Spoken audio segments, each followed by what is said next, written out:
আগামীকাল 2টো থেকে প্রতি জেলায় জেলায় ভারতীয় জনতা পার্টি রাস্তা অবরোধ করবে এবং আমরা সাধারণ মানুষকে আমরা আহ্বান জানাচ্ছি 2টো থেকে 4টে এই 2 ঘন্টা আপনারাও আপনাদের কর্মস্থল দোকান বাজার 2 ঘন্টা প্রতীকী রূপে বন্ধ রাখুন।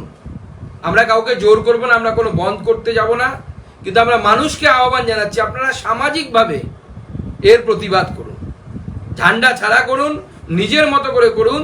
2টো থেকে 4টে এই 2 ঘন্টা আপনাদের ব্যবসা দোকান যেখানে যারা চাকরি করেন তারা পেন ডাউন করুন, সামাজিক কর্মবিরতি পালন করুন সেই মেয়ের, আমাদের ঘরের মেয়ের ন্যায় তথা জাস্টিসের দাবিতে।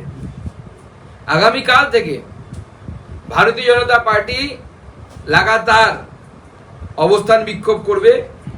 সেখানে আমি, ভারতীয় জনতা পার্টির অন্যান্য নেতৃত্ব, আমাদের সম্মানীয় বিরোধী দলনেতা দিলীপ ঘোষ, বিরোধী দলনেতা শুভেন্দু অধিকারী, প্রাক্তন সভাপতি দিলীপ ঘোষ এবং অন্যান্য নেতৃত্ব যারা আছেন, রাজ্যসভার সাংসদ শ্রমিক ভট্টাচার্য থেকে প্রাক্তন সভাপতি রাহুল সিনহা থেকে শুরু করে সমস্ত স্তরের নেতৃত্ব দিয়ে আমরা লাগাতার আগামী দিনে অবস্থান বিক্ষোভ শুরু করব। মুখ্যমন্ত্রীর পদত্যাগের দাবিতে আমাদের এই অবস্থান বিক্ষোভ শুরু হবে এবং কাল থেকে সেটা শুরু হবে। তাতেও যদি মুখ্যমন্ত্রী না টলেন বা ওনার যদি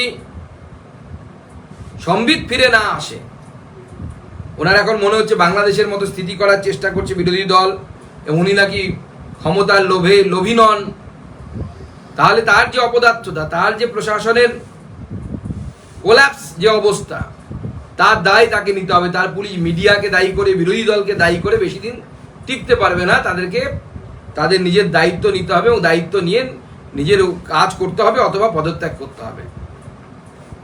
এছাড়াও আগামীকাল সন্ধেবেলায় আমাদের মহিলা মোর্চা সর্বভারতীয় সভানেত্রী ভানুতি আক্কা বা ভানুতি দিদি তিনি আসছেন।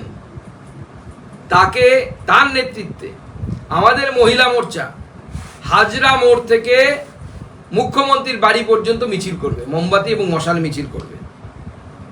কালকেই হবে এটা, বিকেল 4টে থেকে আমরা মুখ্যমন্ত্রীর বাড়ির অভিমুখে আমাদের মহিলা মোর্চা করবে, মহিলারা করবে এবং যথারীতি অবস্থান চলবে। মুখ্যমন্ত্রী যদি এতেও তিনি সম্বিত ফিরে না পান, আগামী দিনে প্রয়োজনে আমরা স্বাস্থ্য ভবনের ঘেরাও করব। সরকারি ডিউটি করার অবস্থায় সরকারি প্রেমিসেসের মধ্যে যেভাবে একজন মহিলাকে ধর্ষণ করে খুন করা হলো, আমরা যদি তার প্রতিবাদ করতে না পারি তাহলে পরে আগামী প্রজন্ম আমাদের প্রশ্ন তুলবে যে মেরুদণ্ডটা কোথায় ভাড়া রেখে এসেছিলাম আমরা।